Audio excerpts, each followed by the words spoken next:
قائم ہے، ان کا آپ کیا فیوچر دیکھ رہے ہیں؟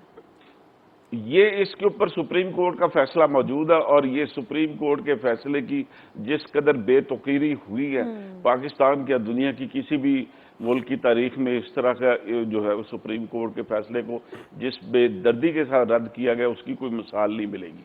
تو بہرحال یہ سپریم کورٹ کی کمزوری تھی۔ اگر سپریم کورٹ نے اپنا ایک فیصلہ دیا تھا تو پھر وہ اس کے اوپر عمل کروانا چاہیے تھا، اور اگر وہ سپریم کورٹ کے معزز جج صاحبان وہ اس پہ عمل نہیں کروا سکے تو جو جوڈیشل روایات ہیں اس کے اوپر پھر انہیں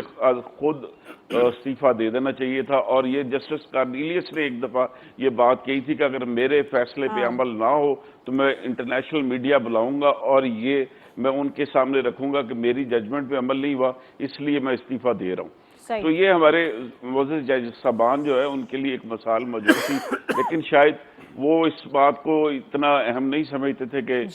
ان کے فیصلے پہ عمل نہیں ہوا تو اس کے بعد وہ کام کرتے رہے۔ یہ ان کی اپنی بہرحال چوائس گی، لیکن مجھے یہ لگتا ہے کہ بھی اگر وہ ان کے فیصلے پہ عمل نہیں ہوا تو ان کو مستعفی ہو کے تو یہ دنیا کے آگے پیغام ضرور رکھنا چاہیے تھا کہ پاکستان کی عدلیہ جو اس قدر بے بس ہوئی ہے کہ وہ اپنے فیصلے پہ بھی عمل نہیں کروا سکی۔ بالکل ٹھیک ہے، کاشف آپ کیا تبصرہ کریں گے؟ دیکھیں، ایک بات تو میں سب سے پہلے یہ کہہ دوں، جو ابھی امتیاز بھی کہہ رہے تھے کہ حفیظ شیخ صاحب کے متعلق اگر وی لاگ ہونا شروع ہو گئے ہیں تو سمجھ لیجئے کہ وہ سیریس کینڈیڈیٹ ہے، سنجیدہ امیدوار ہے۔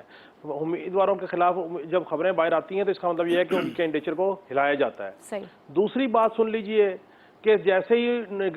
یہاں سے حکومت ڈیزالو ہوئی ہے تو ہواؤں کا رخ بدلنا شروع ہو گیا ہے، اور پہلا غیر حتمی غیر نتیجہ جو تھا وہ سامنے آ گیا ہے کہ ہوا کا رخ خیبر پختونخوا میں بدلا ہے۔ وزیر اعلیٰ صاحب جو نگران وزیر اعلیٰ ہیں انہوں نے سارے کابینہ کے اراکین کو بلوایا چائے پہ اور 23 لوگوں سے استعفیٰ لے لیا، اور استعفیٰ لینے کی وجوہات